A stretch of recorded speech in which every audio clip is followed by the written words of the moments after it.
Okay, eto na, manunod na naman po tayo ng reaction video. Magandang hapon o anong oras yung man ito mapanood mga kapatid. Ang title po ng ating panonoorin na Diyos ko po, may masamang balita kay Camille Villar. Oh, grabing pananakot ito. NBI gumapang na, utos ni Junior. Yan, patanong po dyan.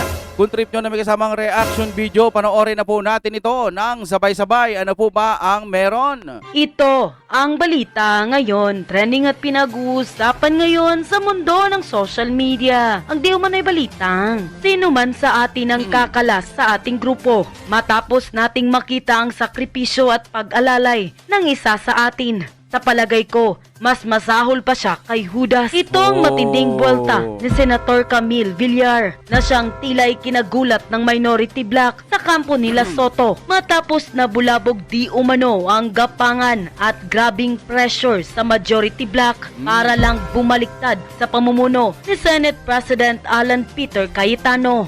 Camille Villar, tinatarget na di umano, tinatakot na ng gobyernong Ngagva ni Marcos Jr. Hala. Di umano'y bantang lusob sa bahay ng mga Villar. Dapat protektahan. Ito'y ayon sa ating Di ba parang nakakarinig din kasi tayo ng mga issue sa Villar, Yung alam ko dyan na yung tubig Kaya marami pa naman silang business, di ba? Yung sa pabahay pa. Kaya ngayon dito natin malalaman kung kakasuhan din sila. No, kasi uunti-untihin yung mga yung mga majority ngayon talagang balita ko mainit po ang gobyerno ngayon sa mga majority, no?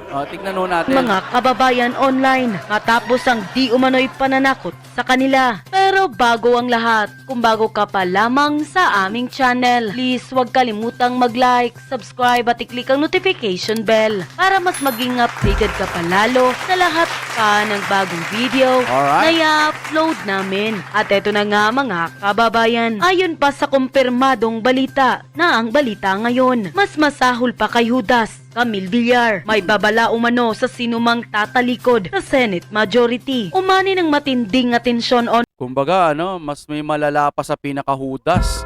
Judas na may mas lalala pa kung sakasakali, Kasi dito na subukan ng samahan ninyo Tapos magugulat na lang kayo, biglang may kakalas, Ay, masahol yun. online ang naging pahayag na ibinahagi ni Senador Rodante Marcoleta tungkol umano sa mensahe ni Senadora Camille Villar sa gitna ng umiinit na tensyon sa Senado matapos ang dramatic leadership change sa mataas na kapulungan. Ayon kay Marcoleta, nagbigay umano ng matinding mensahe si Villar para sa sino mang posibleng kumalas sa hanay ng 13 miyembro ng Senate Majority Bloc na bumoto upang mailuklok si Senator Alan Peter Cayetano bilang bagong Senate President kapalit ni dating Senate President Vicente Tito Soto III. Sino man sa atin ang kakalas sa ating grupo matapos nating makita ang sakripisyo at pag-alalay ng isa sa atin. Sa palagay ko, mas masahol pa siya kay Judas. Sa kabila ng mga banta umano sa kalayaan ni Senator Bato de la Rosa at posibilidad ng pag-aresto at pagdadala sa ICC, dumalo pa rin si de la Rosa sa sesyon kung saan isinagawa ang butuhan para sa bagong liderato ng Senado. Kumbaga,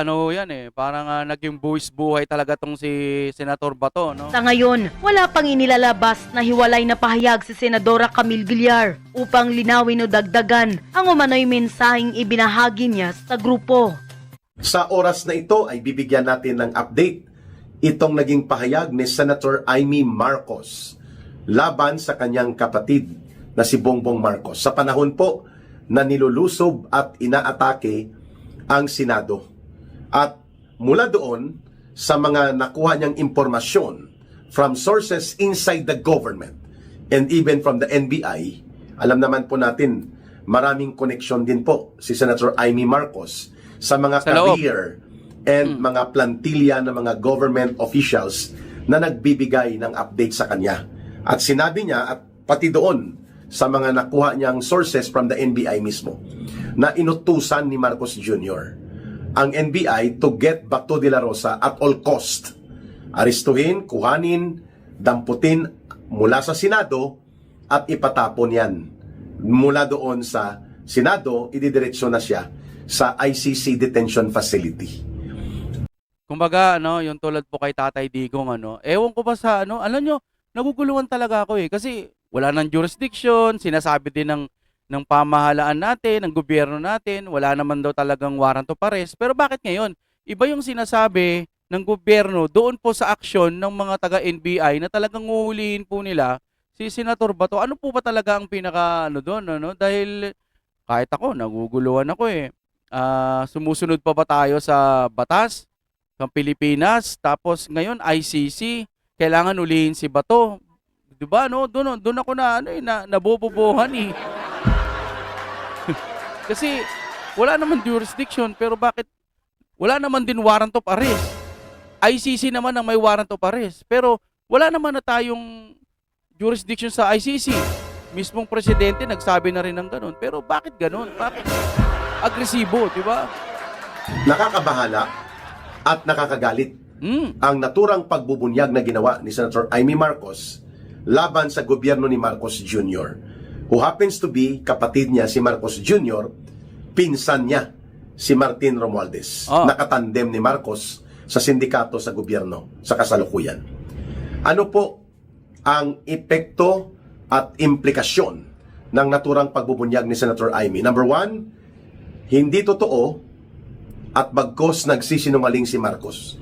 Right through his nostrils, napaharap ng pabait-baitan at parang walang alam nung panahon na nagkakaputukan sa Senado. Yun pala. Yun ang iniisip ko nga, na iba yung sinasabi niya, iba rin yung aksyon na nangyayari ngayon, na bakit parang agresibo na talagang hulihin si Senator Bato? Ipinag-utos niya sa NBI na kuhanin at all cost necessary si Senator Bato de la Rosa. Bagaman, Grabe.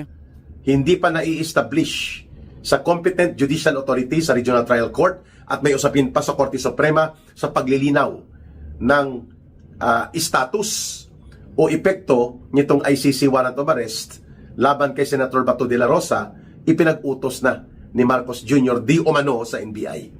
According to the revelations of his own sister, si Senator Amy Marcos, na napakadelikado pala talaga ng panahon na yon na nagkaputukan, nagkagulatan sapagkat nagmamaniobra nga ang NBI.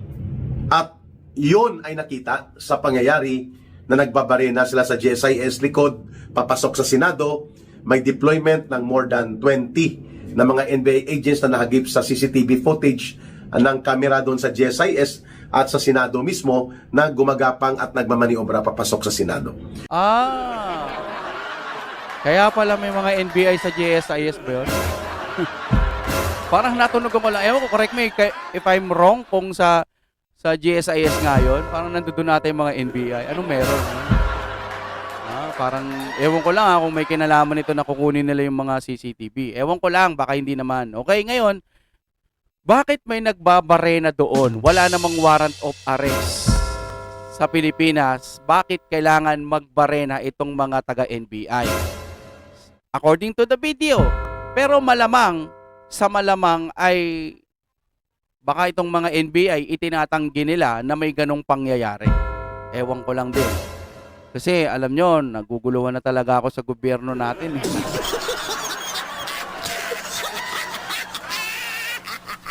Wala na.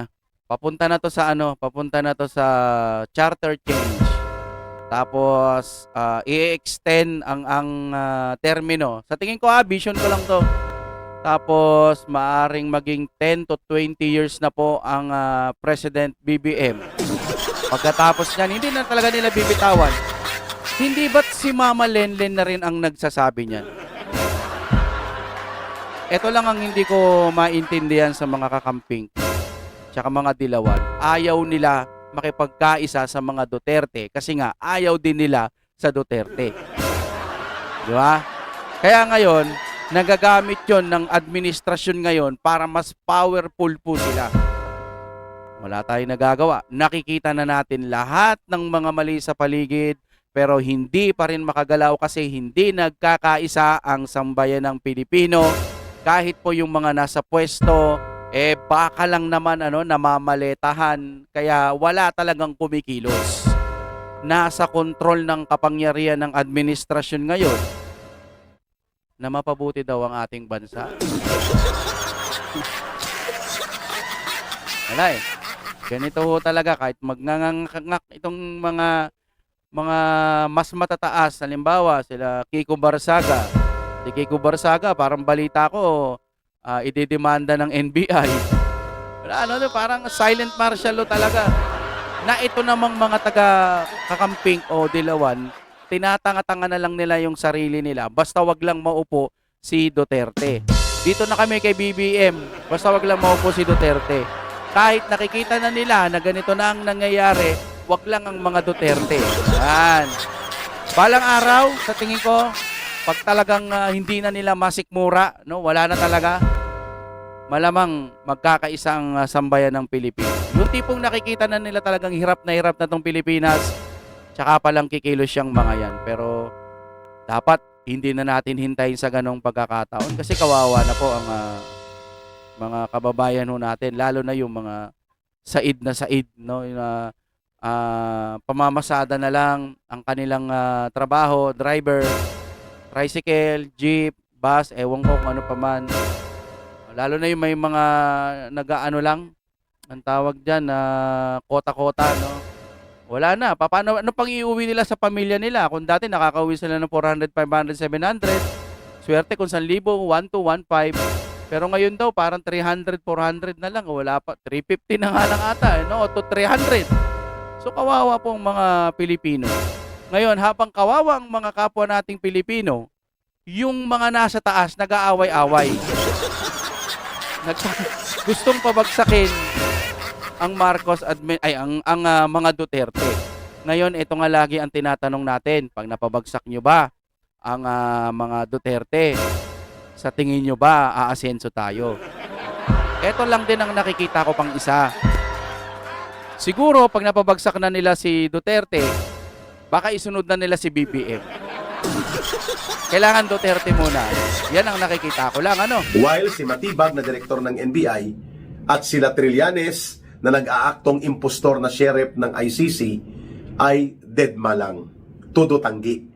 At pati na rin po si Boying Rimulya na ombudsman nakisawsaw kaagad para isalba at ipalusot si Marcos Jr. Pati po itong si Vic Veloso, ang presidente at general manager ng GSIS, na mayroon din pong kinakaharap na issue ng reklamo sa mga anomalya sa paggamit ng pondo ng ating mga kawaninang empleyado ng gobyerno dyan sa GSIS, sumulat pa kunwari na nag-request siya sa NBI na bantayan ang ang GSIS building. Alam natin yun ay palusot. Huwag nyo na kaming bulahin at diskartihan. No, Marcos Jr. At no less than your own sister. GSIS, di ba sa mga seniors natin yan, ewan ko basta malaking pakinabang yung GSIS na yan para sa mga elders ho natin. Pero kung pati yan, may corrupt na rin. Puro corruption naririnig natin, di ba? Dati ang mga naririnig natin, ito lang, naririnig lang natin dati, tinumba yung ganito kasi nga pusher, tinumba yung ganito kasi nga nag-a-addict sa lugar nila, salot na, tinumba, ganyan, tinumba. Pero lahat yung binibingtan nila sa Duterte, no? Tinumba. Yung mga natutumba, yung mga salot. Pero ngayon, mga kapatid, ang nakikita natin, corrupt dito, corrupt doon, corrupt dito, ghost project sa ganito. May bago na naman bagong, may ghost na naman na bago.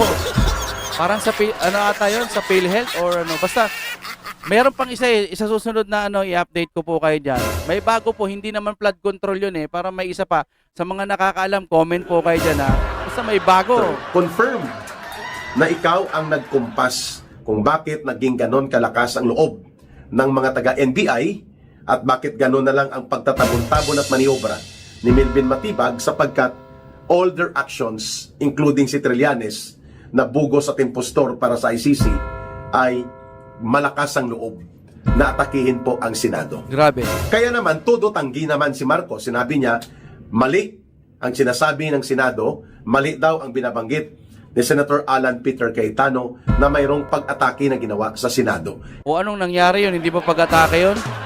Anong tawag mo doon? Nagmaniobra ang NBI? Hindi pa validated ng local court sa Pilipinas? May usapin pa sa Korte Suprema pending for the legal remedy being sought out by the legal defense team of Senator Bato de la Rosa, pero pinagalaw mo na ang NBI. Ganito yan. Vision lang to. Baka mauwi na naman to sa kasalanan na naman ng mga Duterte. Siguro ginugulo nila yung Senado kasi para hindi matuloy yung impeachment. No? Baka lang, no? Kasi nakaugalian na ng mga news, naririnig lagi ho natin, na laging sisi sa mga Duterte. Abang ano natin yan, sisisihin na naman nila ang ating mga Duterte niyan. Ay, nako, wala na. Basta lagi ho tayo mag-update. Dumumiman ang mga pangyayari, lumalaman or wala ng pag-asa, mag-update po tayo mga kapatid. Mananatili ang iisa nating damdamin, Duterte pa rin po. Maraming salamat sa inyong panonood.